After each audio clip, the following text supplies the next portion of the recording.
Viewers, आप देख सकते हैं कि मैंने फलियां और गोश्त बनाया है, लेकिन ये लग चुका है। ये आप देख सकते हैं नीचे से लग चुका है। इसका क्या हल है और इसको कैसे सही किया जाए, मैं आपके साथ मुकम्मल शेयर करने वाली हूँ। सबसे पहले तो हम इसकी देचकी जो है ये चेंज करेंगे, बाउल को चेंज करके इसको ट्रांसफ़र कर लेंगे किसी और बाउल में। ठीक है व्यूवर्स, यहाँ पर मैंने एक प्यारा सा बाउल लिया है, कढ़ाई ली है, मैं इसमें ट्रांसफ़र कर दूँगी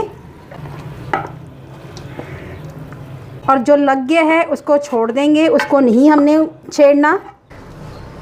ठीक है व्यूवर्स, यहाँ पे मैंने सबसे पहले बर्तन को चेंज किया है। अब हम इसमें जो सीक्रेट इंग्रेडिएंट डालेंगे वो मैं आपको बताती चलूँ, लेकिन मेरी आपसे हम्बल रिक्वेस्ट है, अगर आप मेरे चैनल पर नए आए हैं तो मेरे चैनल को कर लें जल्दी से सब्सक्राइब और बेल आइकन को ज़रूर प्रेस करें ताकि लेटेस्ट नोटिफिकेशन आप तक पहुंच सके।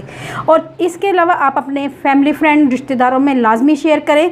बहुत ही अच्छी टिप है, आप यकीन जाने ऐसी मैजिकल टिप है जिसके इस्तेमाल से आपका सालन अगर लग भी गया है उसमें कभी भी स्मेल नहीं आएगी। व्यूवर्स, आप देख सकते हैं ये मैंने फलियां कीमा पकाया है। अब मैं इसमें ऐड करने वाली हूँ वो सीक्रेट मैजिकल इंग्रेडिएंट, वो आपको दिखाती चलूँ आपने, लेकिन मेरी वीडियो को गौर से देखना है। ये मैंने दूध लिया है, घर का ताज़ा दूध है, बॉयल किया हुआ दूध है, ये 2 चम्मच के करीब है। ये 2 चम्मच के करीब आपने दूध इसमें ऐड कर देना है। ठीक है व्यूवर्स, और उसके बाद इसको मिक्स करना है और इसको दम पे रख देना है आपने 5 से 10 मिनट के लिए, जब तक ये दूध खुश्क नहीं हो जाता। इसको हम अब कवर कर देंगे और 10 मिनट के लिए दम पे रखेंगे। यकीन जाने बहुत ही मैजिकल रेमेडी है, आप इसको खाएंगे तो उंगलियां चाटते रह जाएंगे, लेकिन इसमें स्मेल हरगिज़ नहीं आएगी।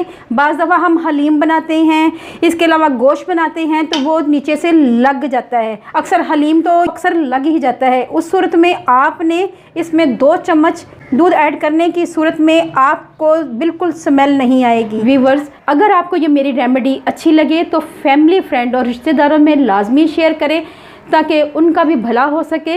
अल्लाह पाक आपको सेहत तंदुरुस्ती वाली ज़िंदगी दे। अल्लाह पाक आपको दुनिया जहान की तमाम खुशियाँ दे। अल्लाह पाक आपका दस्तरखान वसी करे। अपना और अपने प्यारों का ख्याल रखें, दुआओं में मुझे याद रखें। अल्लाह हाफिज़।